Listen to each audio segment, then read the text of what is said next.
I would like to now introduce Mary Ellen Bench, who serves as counsel in our Dentons real estate group, where she advises a broad range of public and private sector clients on governance, municipal law, development, infrastructure, and related matters. Mary Ellen is a core member of the Dentons Smart Cities think tank. She is also a great asset to our municipal land use planning and development law group. She has more than 30 years of experience in the municipal public service. Mary Ellen has held various leadership roles in the legal department at the City of Toronto and as well as city solicitor for the City of Mississauga before she joined us at Dentons. Mary Ellen is an active member of the Dentons Canada Smart Cities think tank, and she frequently participates on panels providing insight on how planners, developers, and municipalities can leverage smart technologies to plan for and create communities based on principles of healthy, sustainable development and ways to improve the development process. She's also our moderator for this next panel. Please join me in welcoming Mary Ellen and the panelists. Thank you, everyone. I am fortunate today to have a great panel to speak to you on a number of issues related to Smart City in the area of land development, the planning side of things. So we've got a variety of different focuses today. Clint mentioned at the beginning that there are a number of different elements that are key to smart cities. He mentioned infrastructure, equity, leadership as some of those key elements, and our panel today will be able to address some of those for you. Our first speaker today is going to be Christina Bruce. Christina is the Director of Policy Planning and Special Programs at the City of Vaughan, where she leads a team of staff that promotes and creates quality communities in the cities and provides counsel with sound advice and planning guidance in their growth and development of the city. Christina is responsible for major developments, including the Vaughan Metropolitan Centre and the Yonge and Steeles intensification areas, which are fairly innovative in the city. Our next speaker is Leola Pon. Leola joined the Toronto District School Board, which is Canada's largest school board, in 2013, following careers in human resources, labor relations, and law. Leola was previously TDSB's general counsel and now is an associate director, organizational transformation and accountability. She is also a board member on Toronto Lands Corporation, which is the TDSB's real estate subsidiary, and is a very creative, innovative organization. Our last speaker is Naama Blonder, who is an architect, urban planner, and urban designer. She co-founded Smart Density, which received the Ontario Association of Architects Best Emerging Practice Award. And Naama is this year's RBC Women of Influence finalist. So, as I said, we have a great panel to provide you with some great information today, starting with Christina. Thank you very much, Mary Ellen. It's a pleasure to be here today. I do have a few slides that I'll go through and really just introduce you to the Vaughan Metropolitan Centre. For those that aren't quite aware, Vaughan was known as a city above Toronto. We actually are moving away from calling that now.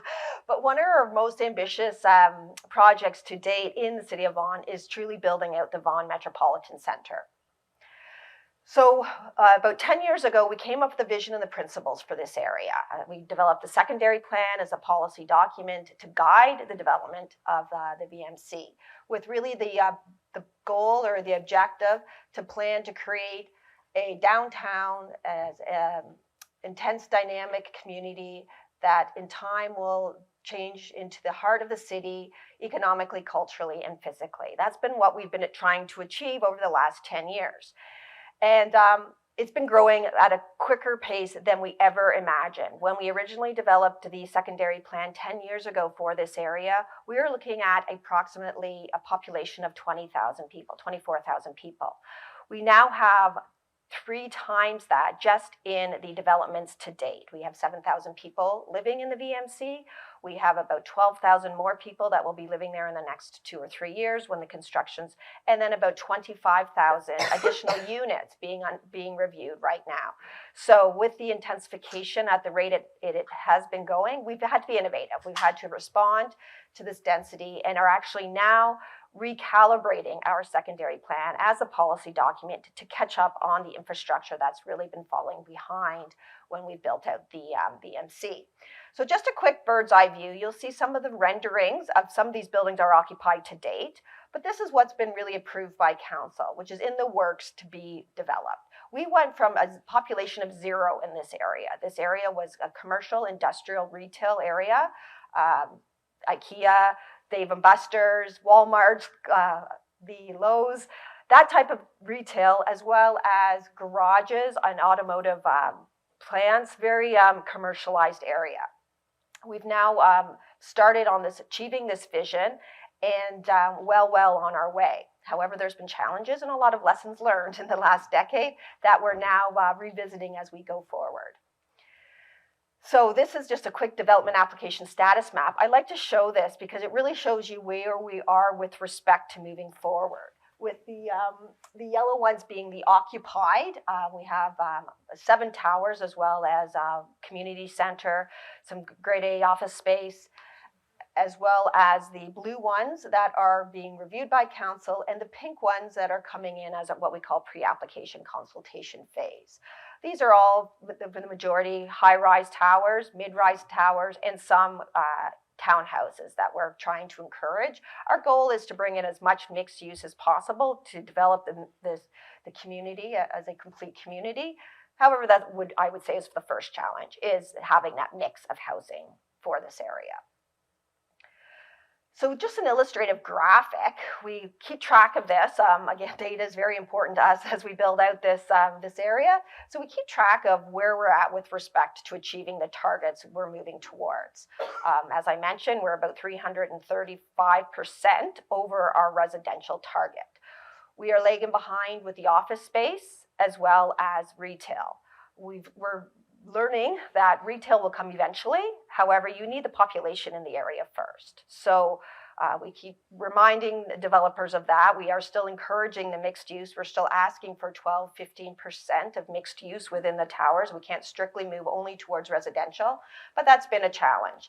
As well as achieving the mix of housing. We do encourage the townhouses, even if they're podium style townhouses.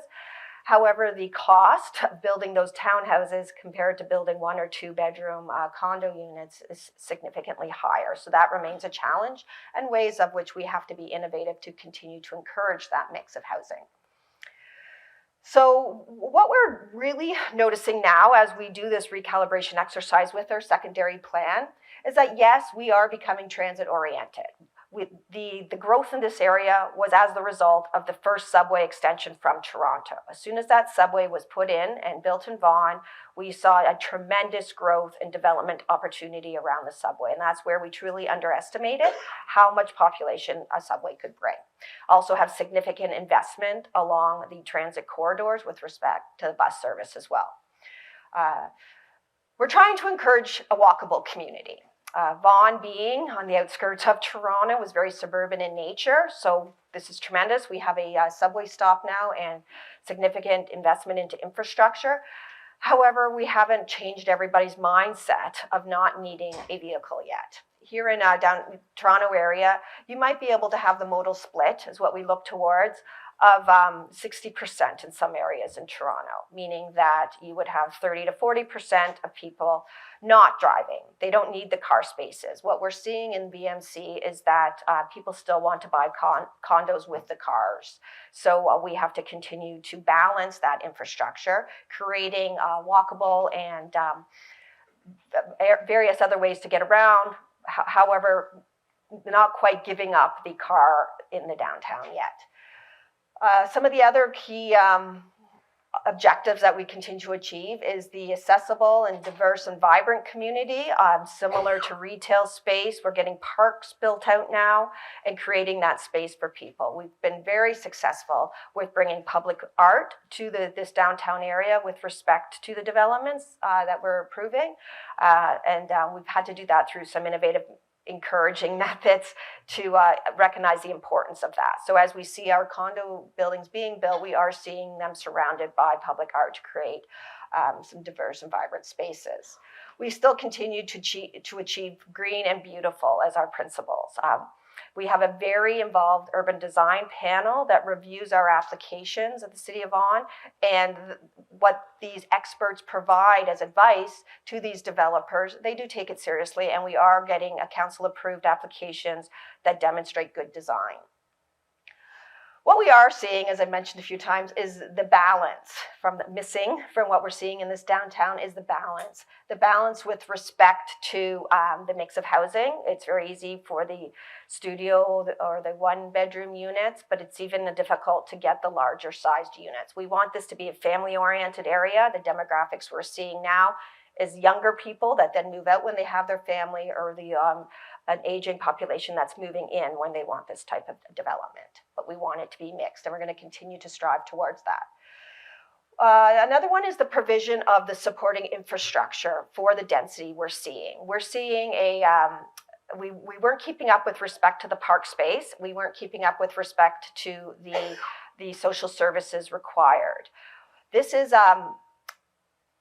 what's going to happen now is we're looking towards the development of a more urban type school. Typically in the City of Vaughan, they were striving towards one school on a 6-acre site. We can't afford to do that. School board can't afford that, the land in the VMC. However, it's never been a model in the City of Vaughan to look towards the urban schools. And I think I'll let you speak to that a little bit. But that's been one of our challenges, is working with the developers, working with the school boards to get more schools on smaller lands and providing that as one of our social services. We were lucky at the beginning to have a community center, a library, and some event space as part of our first development in the VMC as our center of community. So we're achieving some of the infrastructure that way. However, we're starting to miss the other components that are necessary for a complete community. So I think I'll leave it there. I've touched on a lot of my points. I think, do you want me to go into opportunities now or leave that for questions? We can leave that for right, questions. Yes, perfect. Thank you. Thanks. So we've heard a little bit about how transit technology and trees fit together. Leola's got a different challenge. A school board that has a very intense urban area, cash poor, but land rich, I guess is a way to put it. So the innovation comes from that. So over to you, Leola. And thank you very much. And just before I start, I want to warn all of you, I'm not a land use planner. And so please be mindful of that when I start speaking. I'm not an educator either. I am a labor lawyer. However, throughout my 10 years at TDSB, the concepts and the ideas of spaces and schools and land and our use of them has become such a predominant issue for all of us. So it's a very critical issue. I do want to provide you with a little bit of context just to situate you with where we are at TDSB. So we are in and of ourselves pretty much municipality. 611 sites, 583 of which are schools, elementary and secondary. We are the fourth or fifth, depending on a variety of things, largest school district in North America. The value of our lands, I guess, is around $15 to $20 billion. Every year, it's about 250,000 kids from K to 12, 130,000 or so adult students, including international students. We have close to 42,000 employees. Of course, that fluctuates every year. We are one of the unfortunate school boards that we do not get access to educational development charges because apparently spaces in Scarborough make up for the lack of space at Yonge and Eglinton. So that's the law, and unfortunately we have to follow it. There's also been a moratorium on school closures since 2017. This is a province-wide school closure. And this really has handcuffed us in our ability to be able to make some of the changes we needed to do. And you've probably heard of this in the news. We have a massive deferred maintenance backlog, just over $4 billion worth of it. And you've walked around, those of you from Toronto, you've walked around neighborhoods and seeing schools that, the paint is peeling and so on. Some of them don't have air conditioning. Many of our portables don't also have it as well. Average age of our schools, over 60 years and growing. And then we have a few of them in which the buildings are heading toward the 100-year mark, if not over, much older than that. So I'm also a board member of TLC, as Mary Ellen mentioned. It's our real estate subsidiary, and so I'm doing my homework on land use. But one of the things that they have adopted, that we have adopted, is a modernization strategy. I'm not going to go through all of it, but what I want to do is just focus on the schools and condos, because it's a very innovative and unique thing that we're doing in the City of Toronto to try to accommodate the density, the high pressure needs, and also our pedagogical and our desire to build our communities so that the kids can walk to school rather than be bused. So we do have rules in which if the school is situated 1.6 kilometers away from where you live, then there's busing provided. Ideally, we would love to have kids being able to walk to school. So I'll just, the other three areas, as you can see, I won't address today. So North Toronto Collegiate Institute, those of you who know the Yonge and area, one of our oldest high schools, and because of that, also in a state of disrepair, required a lot of renovation. We need external sources of funding because just as a school board, some of you may not know, it's actually one of the highest regulated sectors. There's a lot of regulation from the ministry on how we can use our funds, get some additional funding from external sources, very, very restricted. And as was mentioned in the earlier panel, the notion of citizens and their involvement in our school communities, even if they don't have kids in our schools, it is also seen as community use. So there was opposition to the sale of land in that area. Of course, being an old school, there were some heritage elements we had to consider. A decision was made to sever land, sell it, and partner with Tridel to include a high school, a 4-story high school in the podium of their 2-story condo building, 450 units. That area in particular is one of our top 3 perhaps high priority areas in the City of Toronto to make sure that we can get space. So when you talk about, oh, woe is me, 6 acres, schools, oh my God, we're talking about 1 acre in the City of Toronto. So it was demolished, it was rebuilt, a podium. One of the things that we talk about with my education colleagues is the concept of the surroundings for school, for student achievement. So going to school in an old building that's in a state of disrepair versus a really modern facilities with reliable Wi-Fi, with doors that open and windows are not broken. Those things do matter to the kids. It matters to the families and the communities as well. So a new football field was added, a triple-sized gym, which is amazing, and underground garages. And this one was suited for 1,200 high school students, which is a good size. And also for high schools, ultimately we tend to want to have larger high schools with more students so that we can offer more courses. The smaller the school, the fewer diverse set of courses, for example, from arts, science, and STEM, and so on. So a lot of things go into thinking about these things other than just land and their use. So that's already in existence. We have something that's being built right now, the Lower Yonge Precinct Elementary School. Those of you are aware of the waterfront, tons of condos, lots of business, no space, and if there is space, it's very expensive. With those condos come a lot of young families, and I think the thinking with condos is, I think the early thinking with condos was that you wouldn't have families being raised in condos back then. Now it's de rigueur. That's the only way you can address affordable housing in some areas. And so certainly that has really spurred a lot of growth and need for schools in that area, elementary school in particular. So partnering with the Ministry of Education provided $44 million in funding, along with Menkes as part of the Sugar Wharf development, 6 towers there. In one of the towers, mixed use, residential, will be a elementary school. And so there's a lot of things that you think about when you design a school within a condo. It needs its own dedicated entrance and not, so you need that level of separation from the residents in the condo versus the school, a large enough size gym for the kids. And remember, the enrollment will fluctuate over time. Good space for playgrounds. And of course, many of our schools are used as community centers or used for community members in any event. So there you have it. Just wanted to give you a glimpse of what we have in our condos. We do have other unique things that are not in condos. So for example, the Jean Lum School, where we essentially a City of Toronto property, but the Catholic School Board and TDSB lease the space. So all 3 of us are using that same space. I had a tour of it recently. It's fantastic.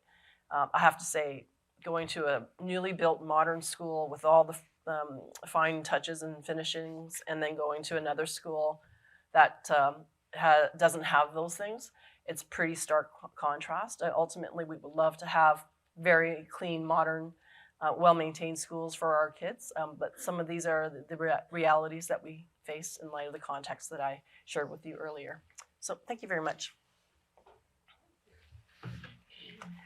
So our final panelist is Naama, who's going to speak to us about scaling down and some transit-related issues. Yes. From a private sector planning perspective. Hi, everyone. I'm Naama Blonder. Let's get started. So this is an urban design approach that we developed. It's a project that we're working on with Brookfield Properties, and it's a 115-acre site near a future GO station. And before, just to build some credibility, it's this approach already received 2 awards this year, but from the Ontario Association of Architects for Public Health and Wellbeing, and the World Urban Pavilion for Best Made in Canada Urban Innovation. So I don't need, this is a deck that I sometimes, yesterday I had a very international audience, I don't need to convince you that we invest in transit. We have a really long catch-up to play in comparison to other cities, but we'll get there hopefully. At the same time, this is how our GO stations look like today. Huge surface parking in proximity to GO station. Not the best use of land, I would say, probably. Look at this. Yeah, I know, right? And at the same time, I want to talk about the way we design transit-oriented communities today. And I left this, again, this is a deck that I do, that I have an opportunity to present, and I left this slide, not despite, but for you. This is the Vaughan Metropolitan Center. And this is what you see the moment you get out of the subway. And you can see that a lot was invested in the design. You can see that a lot was invested in the landscape, the material. At the same time, there's this really big sea of emptiness and the towers and kind of nothing in between. And everything is oversized. You know, all of those transit-oriented communities that we see today, they all have the same slogan: putting people first. Pedestrian friendly. How is this pedestrian friendly if I need to cross 6 lanes to get into the subway entrance? And I have a stroller, I have 2 kids under 5, and this is how I get around. And it's really, really hard. And this is not even Highway 7. Like, this is not the widest street Vaughan Metropolitan Center has. And we have this joke internally that the real urban designers today are the traffic engineers, because they tell us, oh, we need 2 lanes here, 2 lanes there, turning right here, hence 6 lanes. And you need to, this is Lakeshore, just try to incorporate LRT, and then you end up with a right-of-way of 36 meters. 36 meters, that's half the Gardiner. Why do we need half the Gardiner in our new communities? So this is City Place. Just look at the leftover, do you see this piece of grass? everything was so oversized that they literally didn't have what to do with that piece of grass. So they said, let's put a piece of grass on it. But credit to them that they didn't add at least another lane. Because we have this assumption that a tall building needs to sit on a podium, needs to sit on this massive urban block, and near tall buildings, you need a really wide street. And we wanted to question that assumption. We asked ourselves, are people really being put first in the way we design transit-oriented communities today? And what we said is that we probably need to scale down. We need to scale down our streets, buildings, and open space. And just one comment about the open space. When I interview developers, what are their challenges on this long-term phased-out master plans? Almost all of them said delivering open space, because municipalities are pushing for one big park because it's easier to maintain and it's easier on parkland dedication. But then developers find themselves saying to their buyers and residents, there's going to be a park here in 20 years. Just wait and see. Because of the phased out approach, the park is often being deferred to the last phases of the development. And that was a problem that was very apparent. So this is our vision. And remember, this is not a new neighborhood in downtown Toronto. So we were able to play a bit with the build form and the blocks, which you will see in a moment. We also did something really unique. 2/3 of the streets in this new neighborhood are either completely car-free or car-light. And the last third is a traditional vehicle network that you can still drive. We're not excluding cars. We're just saying, how can we make cars feel less like they control our streets?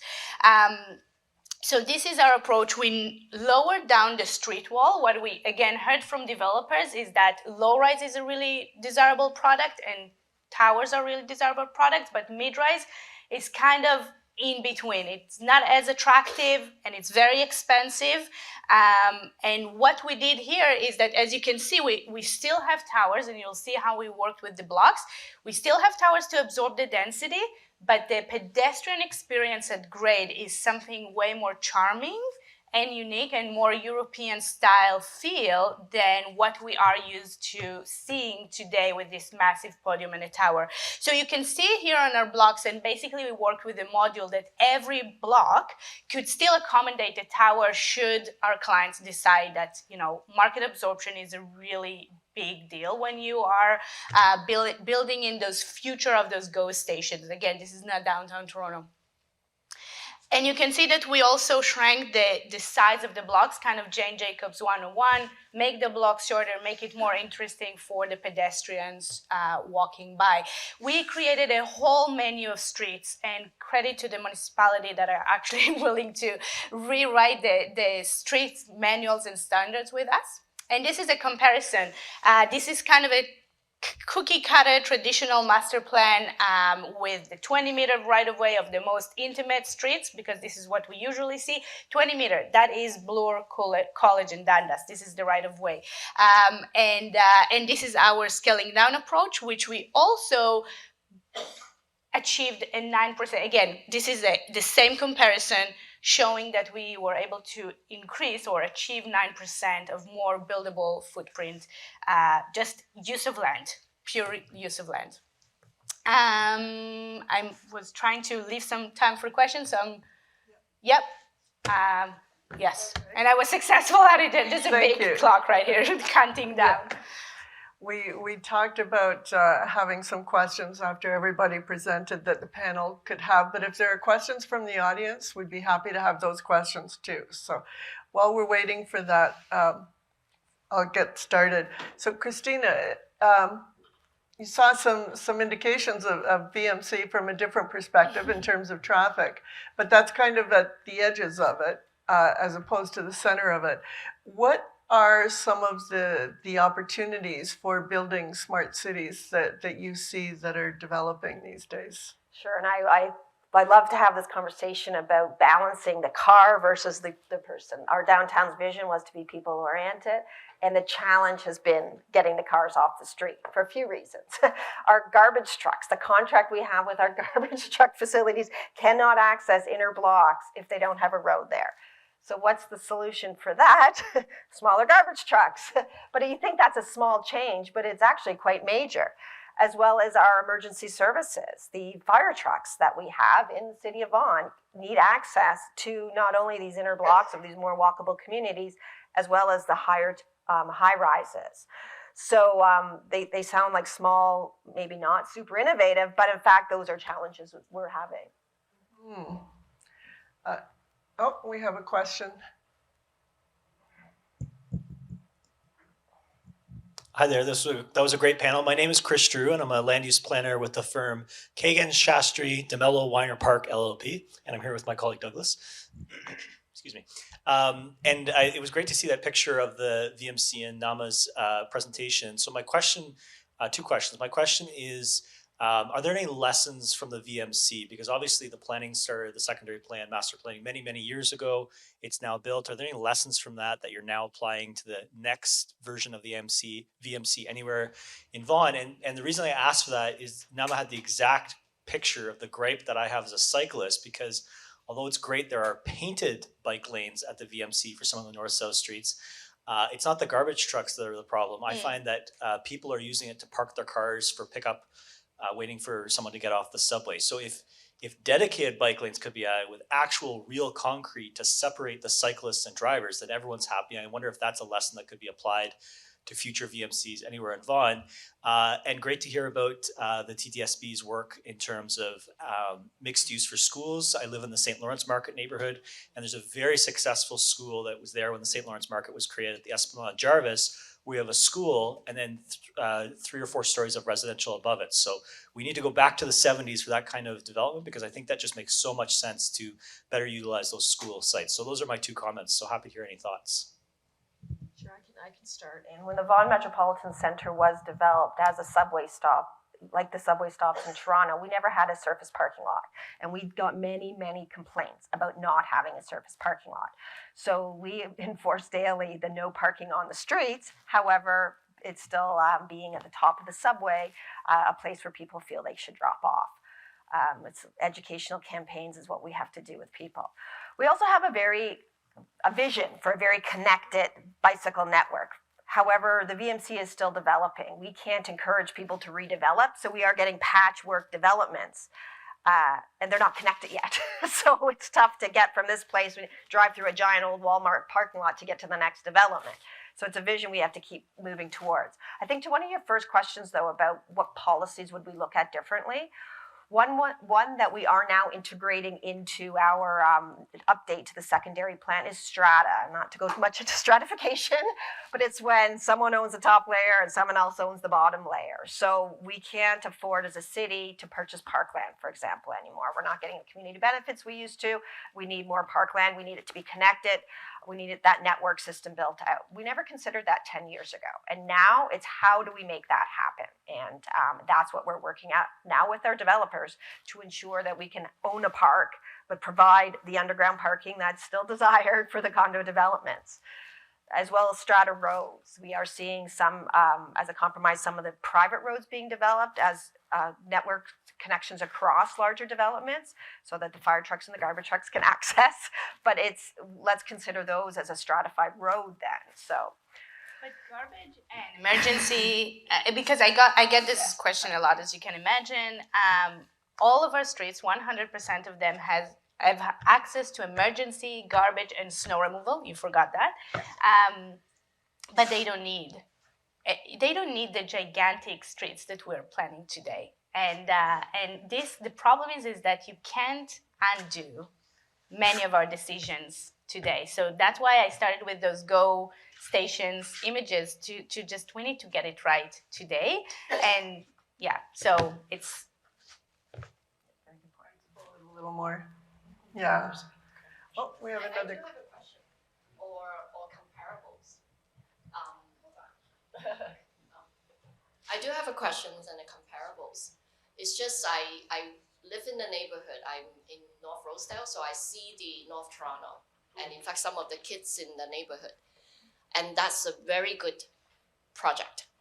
And it's not that we don't think families grow up in condos. just follow the rest of the densely populated area in Asia and Europe. They do. So means, I agree, we don't need a mother with a stroller to go 50 meters to cross the street. So I'm glad that, because I arrived in Canada since 1980, I'm glad that university and programs now actually have student exchange to all over the world and bring in the concept.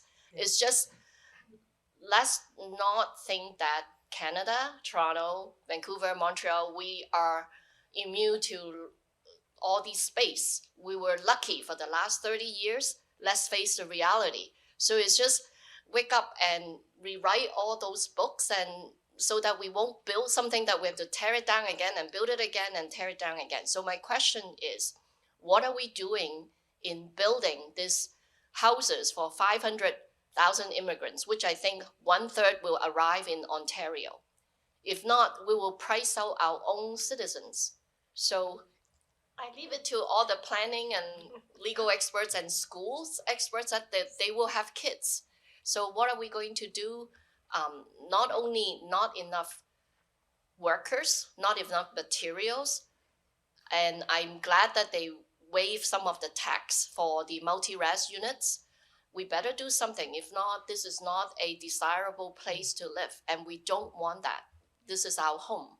So thank you. And I'm Cynthia from CBRE, Cynthia Wong. Thanks. So I think you've made a number of good points that all follow the comments that the panel has made. I think when we go back to one of our earlier speakers, that whole thing about culture eats strategy for breakfast, we haven't changed the culture yet. So many of us grew up in a sprawl environment. I mean, as Kat mentioned, my background is City of Mississauga. The mayor in the 70s and 80s, Hazel McCallion, was known as the Queen of Sprawl.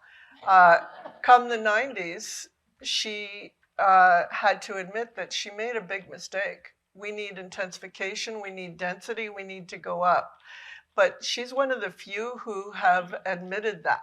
And I think to the comments being made, it's the road network. So it's maybe the engineers that we have to convince next that you need a narrower pathway. But we'll move that forward. Do we have, we've got a lady behind you first, John, and then John. Hi, everybody. Really great discussion here. Nikki Dallaire from the Ontario Chamber of Commerce. Leola, I have a question for you.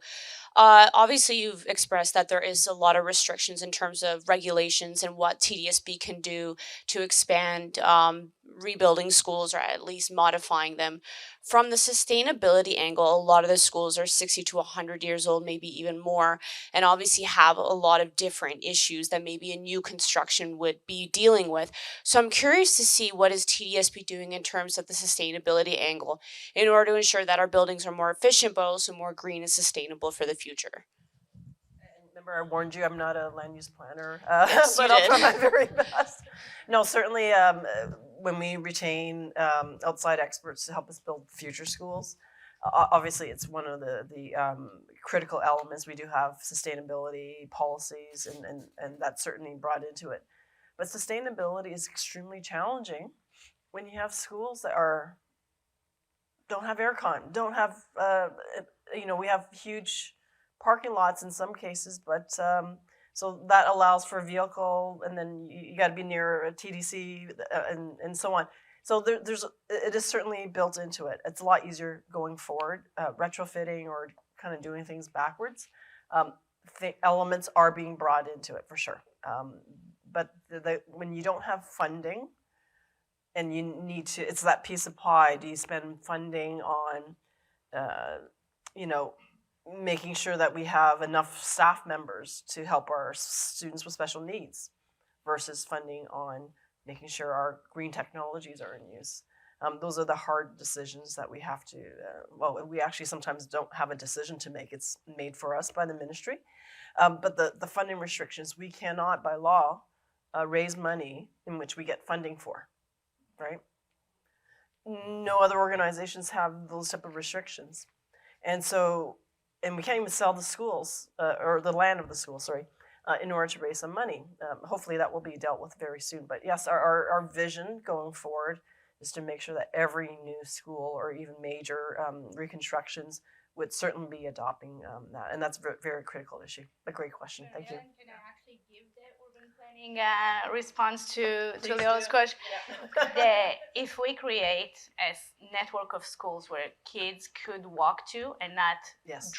drive into, it is the true act of sustainability that we could all do, and it's low tech and it's super easy to achieve in comparison to many other expensive green roof or green technology that we could achieve in this simple act of encouraging a certain lifestyle over others.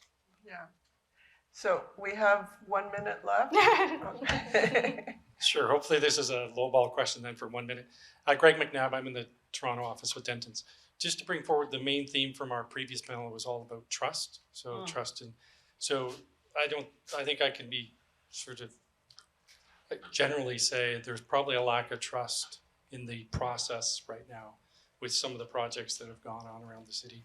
So how do we get that back as sort of people that are involved in this process? Accountability, all that kind of stuff. Like how do we, and you've got, we've got a $4.2 billion deficit.